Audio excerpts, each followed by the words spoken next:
Hello friends, कैसे हैं आप सब। आई होप आप सब अच्छे होंगे और आपकी पढ़ाई अच्छे से चल रही होगी। फ्रेंड्स, आज के वीडियो में हम देख रहे हैं 28 जनवरी का क्वेश्चन पेपर, जिसमें हम ईवीएस के क्वेश्चंस देखने वाले हैं। इसके पहले के 15 क्वेश्चंस हमने देखे थे अपने लास्ट वीडियो में। अब हम आगे के 15 क्वेश्चंस को देखने चल रहे हैं, तो आइए स्टार्ट करते हैं। देखिए, क्वेश्चन नंबर 16 में कह रहा है ईवीएस पाठ्यचर्या एक विषय वस्तु आधारित उपागम का अनुगमन करती है। कह रहा है विषय वस्तु आधारित उपागमन से विषयों की एकीकृत एवं समग्र समझ का विकास होता है। या फिर हम नेक्स्ट ऑप्शन देखते हैं, इसके क्या पूछ रहे हैं। कह रहा है कि विषय वस्तु आधारित उपागम से ईवीएस के विषयों को विशिष्ट समझ का विकास होता है। विषय केंद्रित उपागम में मोटी पुस्तकें होंगी और विषय वस्तु आधारित उपागम से एक शिक्षक सभी ईवीएस के विषयों से सरलता से पढ़ा लेता है। देखिए, यहाँ पे राइट ऑप्शन तो ए हो जाएगा। अब देखते हैं इसका एक्सप्लेनेशन। कह रहा है ईवीएस पाठ्यचर्या एक विषय वस्तु आधारित उपागम का अनुगमन करती है, क्योंकि विषय वस्तु आधारित उपागमन से विषयों की एकीकृत एवं समग्र समझ का विकास होता है। यह शिक्षण अधिगम को सरल और समझने में सक्षम बनाता है, क्योंकि यह विषयगत दृष्टिकोण छात्रों को उनके लिए प्रासंगिक विषयों में भाग लेने के लिए प्रोत्साहित करता है। बच्चे वास्तविक जीवन के अनुभवों से जुड़ने की मौजूदा समझ बनाने में सक्षम होते हैं। अब देखते हैं हम क्वेश्चन नंबर 17। देखिए, क्वेश्चन नंबर 17 में कह रहा है निम्नलिखित में से कौन से पद पर्यावरण अध्ययन की प्रकृति का वर्णन करते हैं। बहुआनुशासनिक, सम्मिलित, एकीकृत, सरल। इसमें से हमें बताना है कौन से हो जाएंगे। तो यहाँ पर देखिए, ए और डी दोनों ऑप्शन राइट हो जाएंगे। अब देखिए इसका एक्सप्लेनेशन पढ़िए। कह रहा है पर्यावरण अध्ययन बच्चों को यह समझने में मदद करता है कि चीज़ें कैसे काम करती हैं और वे कैसे उनके वातावरण में परस्पर क्रिया करती हैं। यह बहुआनुषिक, अनुशासनिक, सम्मिलित एवं एकीकृत विषय क्षेत्र है, जिसमें विज्ञान, सामाजिक विज्ञान और पर्यावरण शिक्षा है। इसका उद्देश्य बच्चों को उसके वातावरण के बारे में समग्र एवं एकीकृत दृष्टिकोण प्राप्त करने में मदद करना है, जिसमें वे रहते हैं। अब कह रहा है इसमें नोट भी बोला है। कह रहा है बहुअनुशासनिक, एकीकृत के साथ साथ सम्मिलित पद भी वातावरण के अध्ययन की प्रकृति के वर्णन करते हैं, इसलिए आयोग ने यहाँ पे ए और डी दोनों सही माना है। ठीक है, तो इस तरीके से हो जाएगा। अब देखते हैं हम पोर्टफोलियो। पोर्टफोलियो क्या है? एक विशेष अवधि में बच्चों द्वारा किए गए सर्वोत्तम कार्यों का संग्रह है। या फिर कह रहा है एक विशेष अवधि में सभी बच्चों द्वारा किए गए सर्वोत्तम कार्यों का संग्रह है। एक विशेष अवधि में बच्चे द्वारा किए गए समस्त कार्यों का संग्रह है। और एक विशेष अवधि में सभी बच्चों द्वारा किए गए समस्त। तो यहाँ पे ए और सी तो सही हो जाएगा। अब देखते हैं हम इसका एक्सप्लेनेशन। कह रहा है पोर्टफोलियो एक विशेष अवधि में बच्चे द्वारा किए गए समस्त एवं सर्वोत्तम कार्यों का संग्रह होता है। अब देखते हैं क्वेश्चन नंबर 19। इसमें कह रहा है ईवीएस का पाठ्यक्रम संसार के बारे में बच्चे की समझ को धीरे धीरे बढ़ाता है। डैश से प्रारंभ करते हुए। किससे? तो देखिए, स्वयं अपने आप से प्रारंभ करता है और पूरे संसार के बारे में जानता है। तो कह रहा है ईवीएस का पाठ्यक्रम स्वयं अपने आपके अध्ययन से आरंभ करते हुए संसार के बारे में बच्चे की समझ को धीरे धीरे बढ़ाता है। यह प्रारंभ में बालक के परिवार, पास पड़ोस, इलाके और देश की जानकारी को शामिल करते हुए दुनिया की समझ विकसित करता है।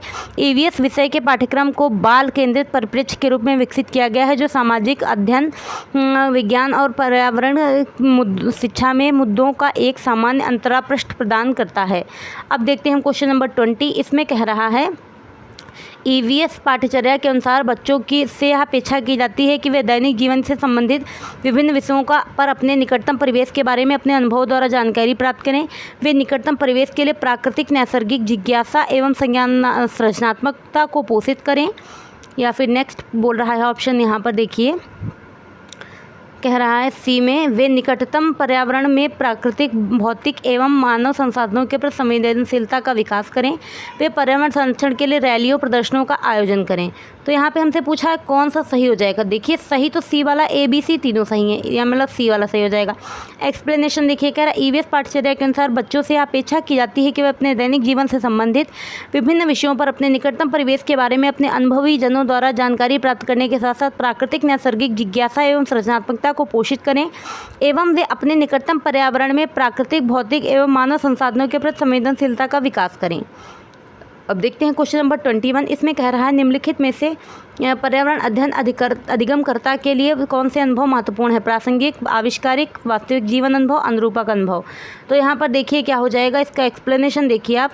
कह रहा है पर्यावरण अध्ययन अधिगमकर्ता के लिए प्रासंगिक अनुभव, आविष्कारक अनुभव, अनुरूपक अनुभव और वास्तविक जीवन सभी महत्वपूर्ण है, क्योंकि इसमें कई अवधारणाएं शामिल होती हैं और यदि सही उपागम का पालन किया जाए तो वह बालक के लिए उपयुक्त और प्रासंगिक होता है, जिसकी वजह से छात्र अपने वास्तविक जीवन में संबंध करके सरलता से सीख पाते हैं।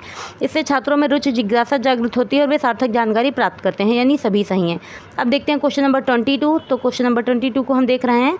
देखिए, कह रहा है ईवीएस के संबंध में निम्नलिखित में से कौन सा कथन सही है। ईवीएस को ग्रेड 3 से 5 तक पढ़ाया जाता है। ग्रेड 1-2 में ईवीएस के कौशल, गणित एवं भाषा के पाठ्यक्रम में अंतर्निहित है। ईवीएस का एनसीईआरटी पाठ्यक्रम विषयों को उनके संभावित कनेक्शन के साथ विषयों और उपविषयों में वर्गीकृत किया गया है। ईवीएस पाठ्यचर्या शिक्षार्थियों को पर्यावरण के समग्र रूप से सराहना करने और विषयों को विज्ञान, सामाजिक विज्ञान में विभाजित करने में मदद करता है। तो यहाँ पे राइट ऑप्शन तो क्या आपका हो जाएगा, सी राइट ऑप्शन हो जाएगा। मीन्स ए, बी, सी तीनों सही होंगे, डी नहीं सही होगा बस। अब देखिए इसका एक्सप्लेनेशन पढ़ लीजिए, सभी कुछ क्लियर हो जाएगा। कह रहा है ईवीएस के संबंध में सही कथन, ईवीएस को ग्रेड 3 से 5 तक पढ़ाया जाता है। ग्रेड 1 व 2 में ईवीएस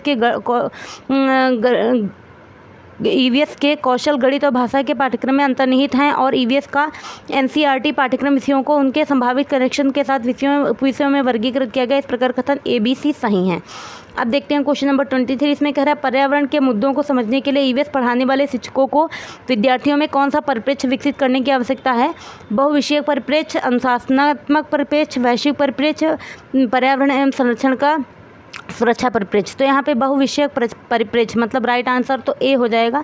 अब देखते हैं इसका एक्सप्लेनेशन। कह रहा पर्यावरण के मुद्दों को समझने के लिए ईवीएस पढ़ाने वाले शिक्षकों को विद्यार्थियों में बहुविषयक परिप्रेक्ष्य विकसित करने की आवश्यकता होती है। इसका उद्देश्य बच्चों में उस माहौल के समग्र या एकीकृत परिप्रेक्ष्य को समझना, विकसित करना है जहाँ वह रहता है। उसके द्वारा बाहरी दुनिया के साथ स्कूल में शिक्षार्थियों के अनुभवों को जोड़ना शामिल है। अब देखते हैं हम नेक्स्ट क्वेश्चन नंबर 24। तो आइए देखते हैं। देखिए क्वेश्चन नंबर 24 में कह रहा है निम्नलिखित में से कौन सी पर्यावरण अध्ययन में अवलोकन गतिविधियों में उपयुक्त है। बच्चों को समानताएं देखने में सक्षम बनाना जिससे बच्चों के सीखने का विस्तार हो। बच्चों को अंतर देखने में सक्षम बनाना जिससे बच्चों को सीखने का विस्तार हो। बच्चों को सूचनाएं प्राप्त करने में सक्षम बनाना जिससे बच्चों के सीखने का विस्तार हो। बच्चों को स्वाभाविक जिज्ञासा का पोषण करना जिससे बच्चों का विस्तार हो। तो यहाँ पे सी और डी तो ऑप्शन राइट हो जाएगा, मीन्स सी राइट हो जाएगा। यहाँ पे अब देखिए इसका एक्सप्लेनेशन। इसमें कह रहा है बच्चों को सूचनाएं प्राप्त करने में सक्षम बनाना जिससे बच्चों में सीखने का विस्तार हो। उनकी स्वाभाविक जिज्ञासा का पोषण करना जिससे बच्चों के सीखने का विस्तार हो। पर्यावरण अध्ययन में अवलोकन गतिविधियों में उपयुक्त व्याख्या है। अब देखते हैं क्वेश्चन नंबर 25। इसमें कह रहा है मूल्यांकन की प्रकृति को स्पष्ट करते हैं। सतत एवं व्यापक मूल्यांकन बच्चों की संपूर्ण प्रगति के लिए उन्हें ग्रेड दिया जाना। सतत एवं व्यापक मूल्यांकन बच्चों की संपूर्ण प्रगति के लिए उन्हें अंक दिया जाना। सतत एवं व्यापक मूल्यांकन समय समय पर बच्चों के सीखने के स्तरों में आने वाले परिवर्तनों की जानकारी देना है। सतत मूल्यांकन जो है बच्चों को यह बताना है कि वह अधिगम प्रक्रिया को कैसे आगे बढ़ाएं। तो देखिए यहाँ पर राइट ऑप्शन जो हो जाएगा सी और डी तो राइट ऑप्शन हो जाएगा। इसका एक्सप्लेनेशन देखिए। कह रहा सतत एवं व्यापक मूल्यांकन का उद्देश्य बच्चों के विकास के सभी पहलुओं का मूल्यांकन करना है, क्योंकि यह संज्ञानात्मक, मनोगत्यात्मक, भावात्मक पक्ष सहित सभी छात्रों के सर्वांगीण विकास को सुनिश्चित करता है। सतत एवं व्यापक मूल्यांकन समय समय पर बच्चों के सीखने के स्तरों में आने वाले परिवर्तनों की जानकारी देता है तथा इसके द्वारा बच्चों को यह बताता है कि वे अपने अधिगम प्रक्रिया को कैसे आगे बढ़ा सकते हैं। अब देखते हैं क्वेश्चन नंबर 26। इसमें कह रहा अपने विद्यार्थियों में पर्यावरण संरक्षण के प्रति निम्नलिखित में से किसका विकास करना एक महत्वपूर्ण पर्यावरण शिक्षा के लिए सर्वाधिक महत्वपूर्ण है। तो यहाँ पे ज्ञान, अभिवृत्ति, कौशल, समझ। तो अभिवृत्ति की विकास करना सबसे महत्वपूर्ण है। तो यहाँ पे देखिए इसका एक्सप्लेनेशन। कह रहा है अपने विद्यार्थियों में पर्यावरण संरक्षण के प्रति अभिवृत्ति का विकास करना एक पर्यावरण अध्ययन शिक्षक के लिए सर्वाधिक महत्वपूर्ण है, क्योंकि इसके द्वारा विद्यार्थियों में पर्यावरण संरक्षण के प्रति जागरूक बनेगा और पर्यावरण संरक्षण के महत्व को समझेगा। शिक्षक को चाहिए कि वह विद्यार्थियों को पौधे की देखभाल करने वाला बनाए। इस प्रकार की जिम्मेदारी के माध्यम से स्थायी विद्यार्थी पेड़ पौधों के जीवन से के बारे में जान सकेंगे और उनके अधिगम को बढ़ावा मिलेगा। अब देखते हैं क्वेश्चन नंबर 27। कह रहा ताशी को पर्यावरण अध्ययन की पुस्तक में दिए गए शब्द ग्लूकोज, एसिड एवं एसिडिटी शब्दों को समझाने में कठिनाई हो रही। ताशी को क्या करना चाहिए। ग्लूकोज और एसिड के पैकेट लाकर बच्चों को दिखाएं।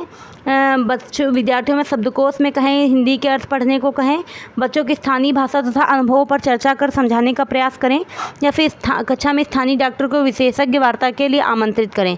तो देखिए यहाँ पर क्या राइट ऑप्शन हो जाएगा। देखिए आप कह रहा सी राइट ऑप्शन हो जाएगा। विद्यार्थी ताशी को यदि पर्यावरण अध्ययन की पुस्तिका में दिए गए ग्लूकोज एसिडिटी के शब्दों को बच्चों को समझने में कठिनाई हो रही तो ताशी को बच्चों की स्थानीय भाषा में तथा अनुभवों पर चर्चा करके उन्हें समझाने का प्रयास करना चाहिए, क्योंकि स्थानीय भाषा में समझाने से बच्चों को उस प्रत्यय को समझने में आसानी होगी और समझ विकसित कर उसे सरलता से सीख पाएंगे। अब देखते हैं क्वेश्चन नंबर 28।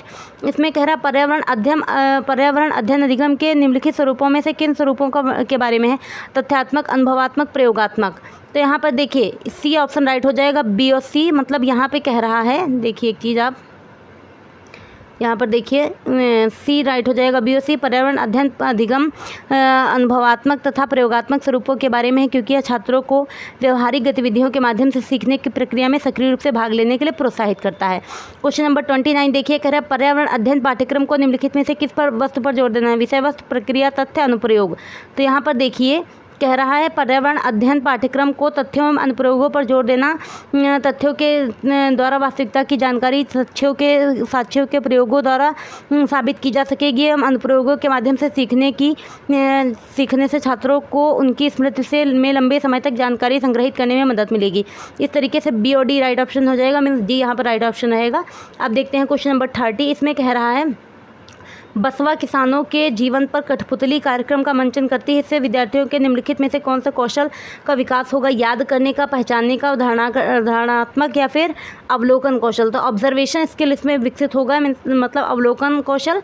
तो इसमें देखिए बसवा किसानों के जीवन पर कठपुतली कार्यक्रम का मंचन करती है। इससे विद्यार्थियों में अवलोकन कौशल का विकास होगा, क्योंकि वे कठपुतली कार्यक्रम को देखने से छात्र इस संभावना को बढ़ा सकते हैं कि वे देखी गई जानकारी पर ध्यान देंगे और उसे बनाए रखेंगे। तो फ्रेंड्स, इस तरीके से आज के वीडियो में हमने टोटल 30 क्वेश्चंस को कंप्लीट कर लिया है। 15 इसके पहले और 15 इस वीडियो में हमने क्वेश्चंस को देख लिया है।